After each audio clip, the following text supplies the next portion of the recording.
Si nos preguntan de qué está hecha la sociedad, probablemente respondamos que está hecha de personas, de instituciones, de historia, de ideas. Todos estos elementos tienen algo en común: el lenguaje. ¿Se dieron cuenta de que cada vez que usamos el lenguaje estamos dándole forma a la sociedad? Déjenme contarles del día en que yo me di cuenta de esto. Estando en el secundario, un profesor nos dijo: ustedes no son alumnos, porque alumno significa sin luz. A significa sin. Lumno viene del latín lumen luminis, que significa luz. Ustedes no son alumnos, son estudiantes.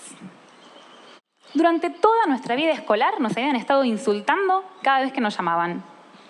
Y este profesor no solo no nos insultaba, sino que además nos ayudó a construir nuestra identidad. ¿Cómo? Nos dio una función. Así como el amante ama y el dibujante dibuja, el estudiante estudia. Y nos pusimos a estudiar, solo para esa materia. Pero bueno, algo es algo. Fue un gran logro el de este hombre, que con solamente 2 palabras persuadió a un grupo de 30 sátrapas adolescentes de que se pusieran a estudiar. Estuvo muy bien. Muy bien, con la excepción de que alumno no significa sin luz. La palabra del latín significa alimentar. El alumno es el que se alimenta de conocimientos. Lo haya querido o no, este profesor nos persuadió en base a una mentira. ¿Cómo hizo? Porque esa mentira era verosímil. Y además, porque la presentó de una manera muy atractiva. Primero estableció una oposición. Ustedes no son esto, sino esto. Nos dio una nueva definición de alumnos y después introdujo la palabra mágica estudiante. Por contraste, el estudiante es el que sí tiene luz.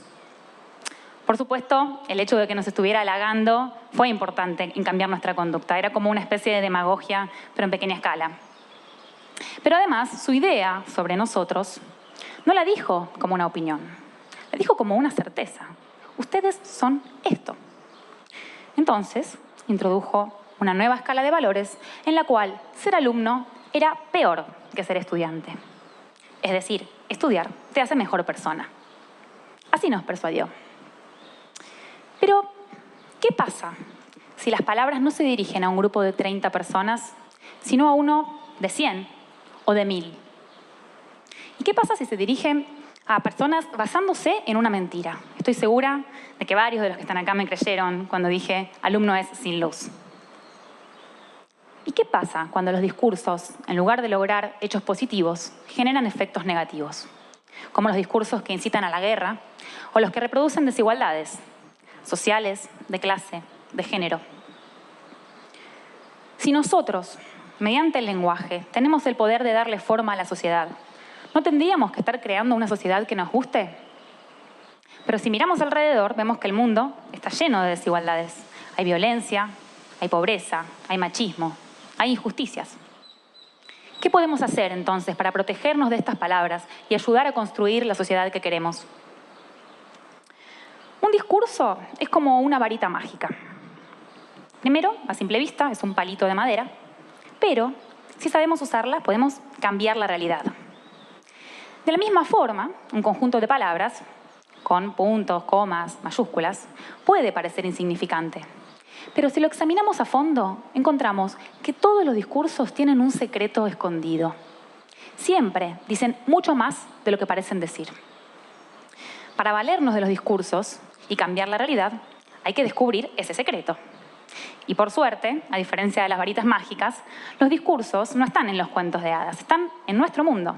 Y nosotros mismos podemos crearlos y usarlos. Quizás ustedes están pensando en el discurso de algún político famoso o de alguna persona reconocida. Pero déjenme darles 3 ejemplos muy cercanos en los cuales se usaron los discursos para darle forma a la sociedad. El primer ejemplo tiene que ver con la educación. Imaginemos que se avecina un examen importante, nos preparamos un montón, nos esforzamos y nos va mal. ¿A quién no le pasó? Pero si estudié, leí un montón. Yo soy docente y cuando viene un alumno así desconcertado, Quisiera tener el superpoder para viajar adentro de su cerebro y mirar en vivo y en directo qué es lo que hace su mente cuando lee. Un grupo de analistas del discurso de la Universidad de Buenos Aires tuvo la misma fantasía que yo y se puso a estudiar las notas que tomaban los alumnos a partir de los textos que leían. Notaron que los apuntes eran estructuralmente distintos. En algunos se narraban hechos. Los alumnos iban mencionando cada una de las ideas del autor en orden temporal. En otros apuntes se mostraba un campo de batalla en el cual se enfrentaban la postura del autor con las posturas de otros autores. Y además se contaban los argumentos que se usaban para discutir. Estos apuntes, que mostraban las discusiones y los argumentos, eran muy pocos. Los apuntes que narraban hechos eran la mayoría, y esta mayoría era la que tenía peores notas. ¿Qué nos dice esto? Las formas de escribir reflejan formas de leer. Los analistas no les preguntaron a los estudiantes qué es lo que les parecía más difícil en la lectura, porque ni ellos lo sabían. Pero analizando sus textos, pudieron descubrir cuál era el problema. Lo que le parecía más difícil a los estudiantes era encontrar las discusiones en los textos que leían. Entonces, los analistas propusieron nuevas maneras de enseñar a leer y a escribir en la universidad. Capacitaron a profesores de lectura y escritura, produjeron material nuevo que atendía a las dificultades y a las habilidades de los estudiantes para que ellos pudieran aprender a encontrar las discusiones en los textos y también a explicarlas por escrito. Además, desarrollaron talleres de lectura y escritura en el ingreso universitario que fueron reconocidos a nivel regional y que lograron una impresionante mejora en los estudiantes. Y estos investigadores, además, fueron convocados para el asesoramiento y la producción de material por instituciones públicas y privadas de todo el país, que hoy en día, gracias a estos estudios, están usando herramientas producidas a partir del análisis del discurso.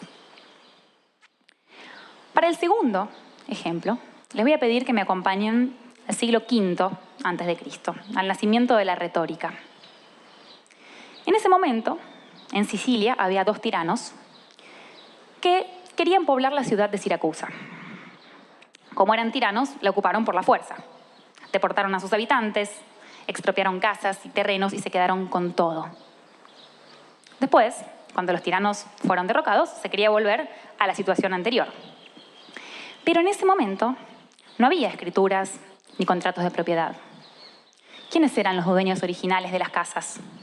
¿De dónde hasta dónde se extendían los terrenos de unos y de otros? Entonces, para resolver este problema, ahí crearon la retórica. Cada ciudadano tenía que hablar en público defendiendo sus derechos de propiedad.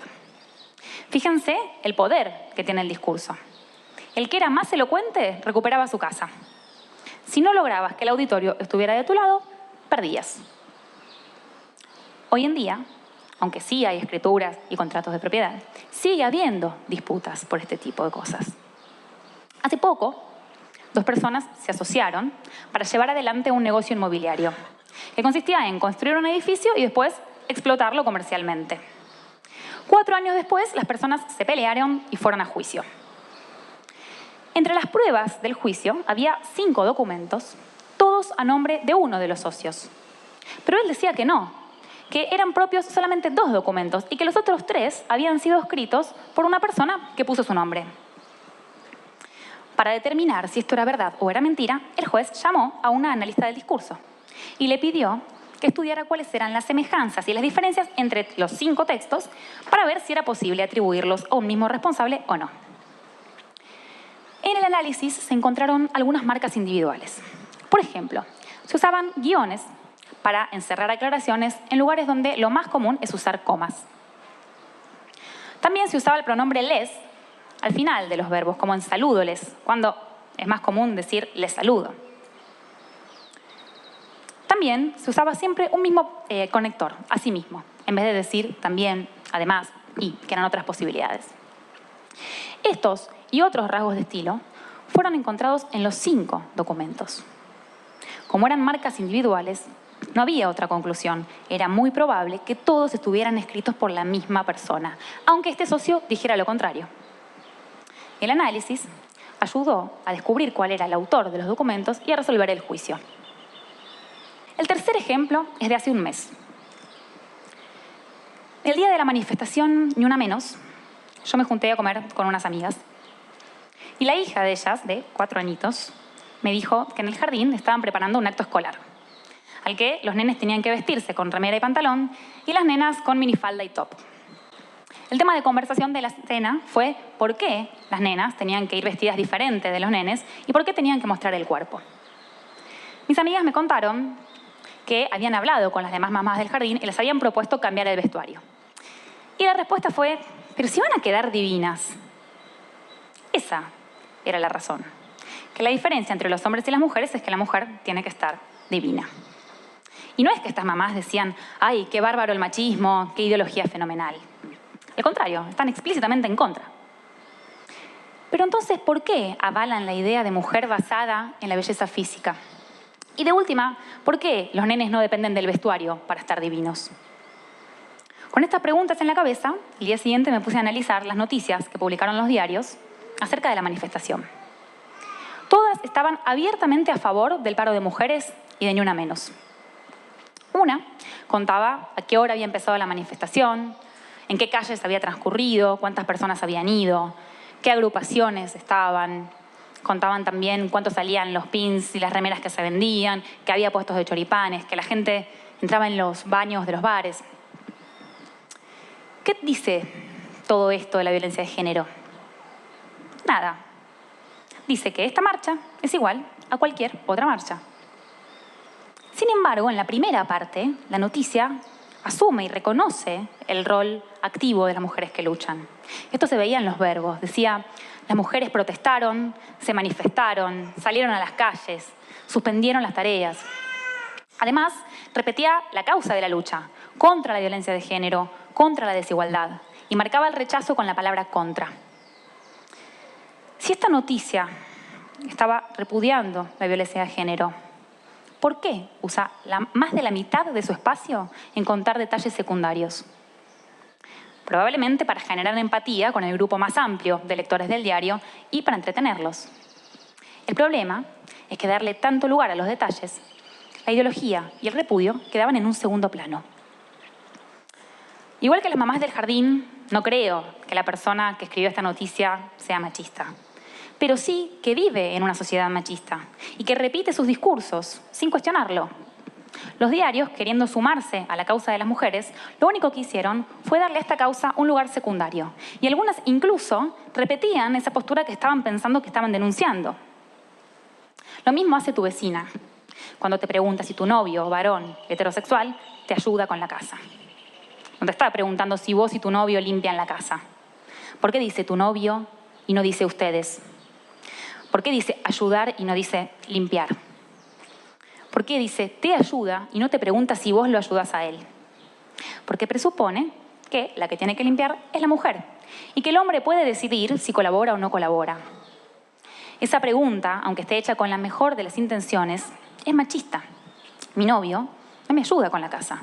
La casa es de los dos. Todos los discursos tienen un secreto.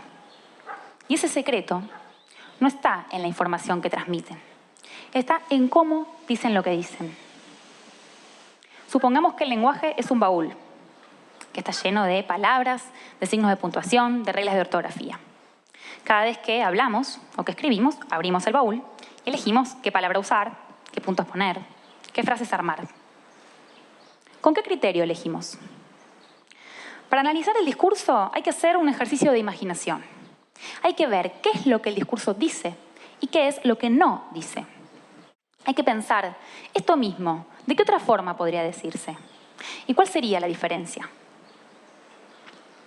Imaginemos un mundo en el que todos tengamos el poder de entender y de construir discursos para cambiar la realidad.